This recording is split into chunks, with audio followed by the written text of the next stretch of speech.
Yeah, and see, like, it says, supercharged or turbo unless it's diesel.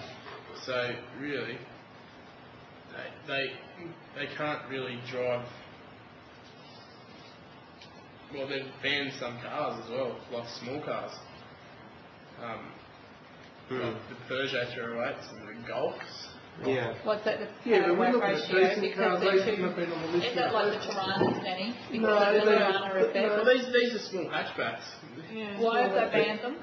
Because of they're slow cars, but they've got a supercharger on them to boost their kilowatts. But the thing is, so therefore they're banned. Therefore they're banned because they've got a supercharger. But the thing is, they're slower than every other car on the market. So that's just a case of putting a blanket rule in and then trying to not have too many actually, exceptions. that doesn't make sense then, because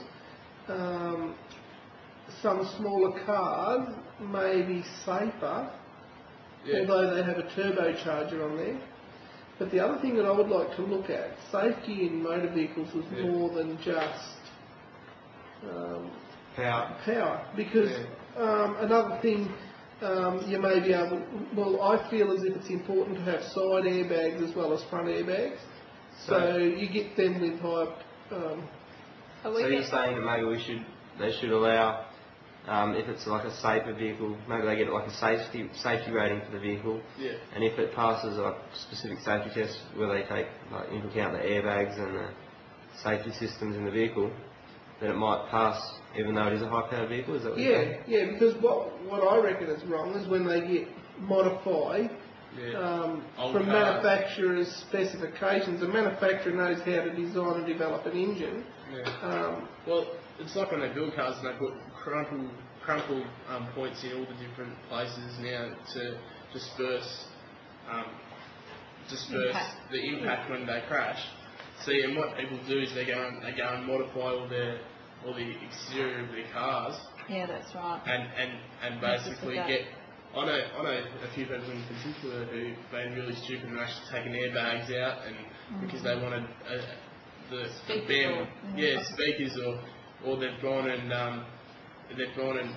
like you see another thing with these cars is that it's fine to have your power to weight ratio. But the thing is, a lot of cars now, the power to weight ratio is also done electronically, so they speed limit cars. But all you have to do is take your car down to an auto electrician to get it re-chipped, and it can do another 100 mile an hour on top of the speed that's quoted in the manufacturer's book. Yeah, so obviously their system isn't without its faults. Yeah. Yeah. So just wrapping it up then, I just feel... That's my job. I'm supposed to say just wrapping up. I'm ready to go. Alright. My thoughts would be that it would be okay for probationary drivers to drive higher powered vehicles if there was a fully licensed adult, I presume being over 22 years and held a licence for a fair period of time.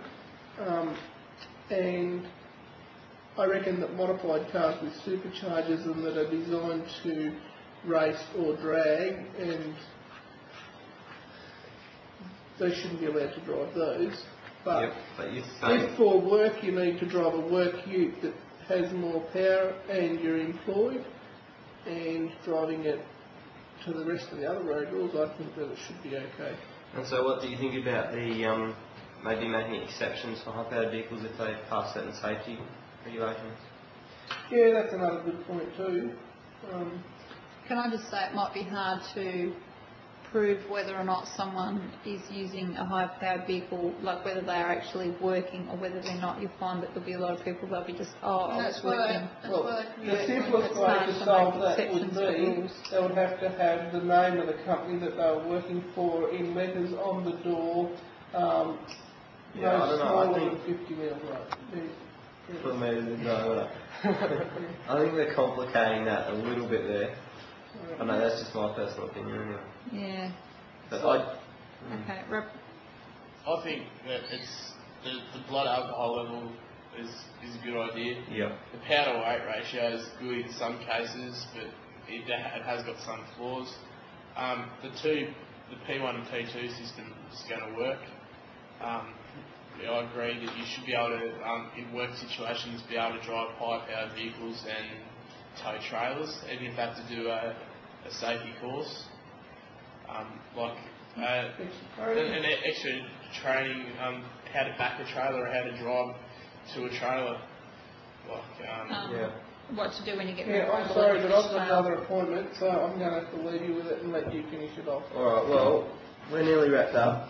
There's only one thing we haven't covered so far in our summary, and that is it's gone now.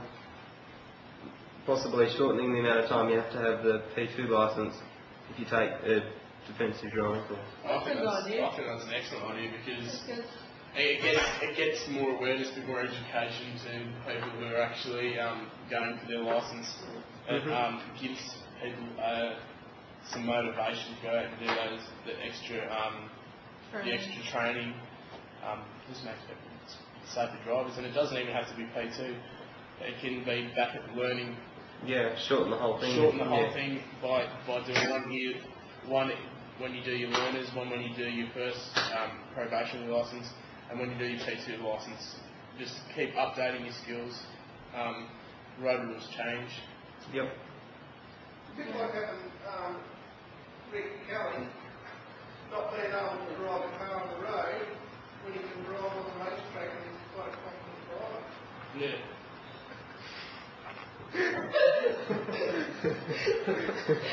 So do we leave that on there?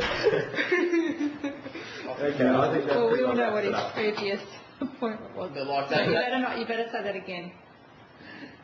So what again?